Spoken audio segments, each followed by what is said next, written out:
Magandang buhay mga idol. Susubukan naman natin ang dual projector headlight ng Aerox version 3. Tara mga idol, ikot-ikot tayo. Samahan niyo ako. Let's go! So, meron dito sa amin na medyo madilim na lugar kaya dadaanan natin. Dito tayo. Tignan natin mga idol. Yan, ganyan siya kadilim. Ngayon, open natin. Start natin. Lapit pa tayo rito. High beam, low beam, high beam. Yan, ganyan siya kalakas. Tsaka yung bato niya idol, napaka-diretso. Wala tayong makita.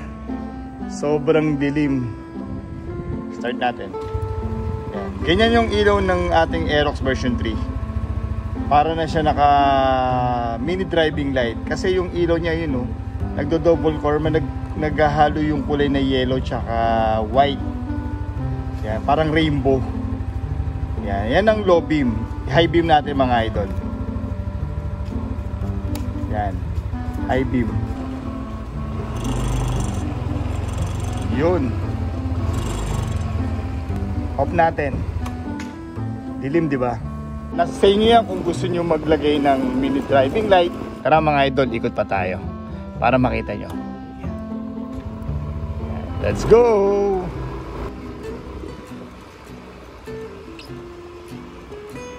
Tsaka mga idol, sa mga nag-comment sa akin kung ano ang consumption ng gasolina ng Aerox version 3. Ang masasabi ko mga idol, hindi ko pa kayo masagot kasi mga idol, wala pa akong ORCR.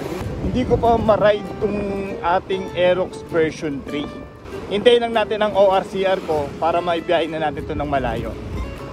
Standard version naman kasi itong kinuha natin, kaya siguro tingin ko hindi naman to ganun kalakas sa gasolina. Depende na lang sa atin kung paano tayo gumamit ng throttle.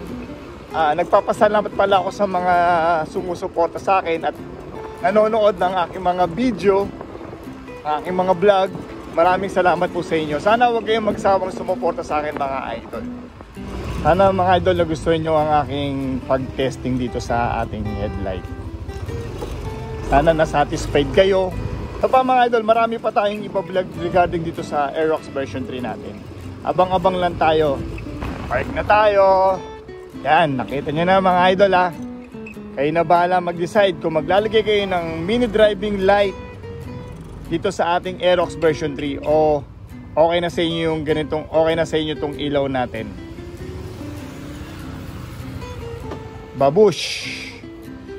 Kung ako po tatanungin nyo kung maglalagay ako ng mini driving light, oo mga idol, maglalagay ako ng mini driving light kasi madalas kasi ako bumabiyahe ng gabi. Mas kailangan ko na mas malakas na headlight mga idol. Tsaka mga idol, okay din naman na wala naman tayong mini driving light. Kung dito lang tayo bumabiyahe at hindi naman tayo madalas bumabiyahe sa gabi, okay na to kasi malakas naman ang headlight ng Aerox version 3.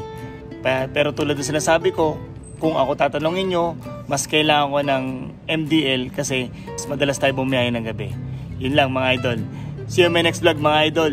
Shoutout kay Jesril Garcia sa pagbigay sa akin ng idea na subukan ko daw tong headlight natin sa gabi. Maraming salamat sa mga sumusuporta sa akin. Sana suportahan nyo ang susunod kong vlog. God bless po sa inyo lahat. Ride safe. Magandang buhay.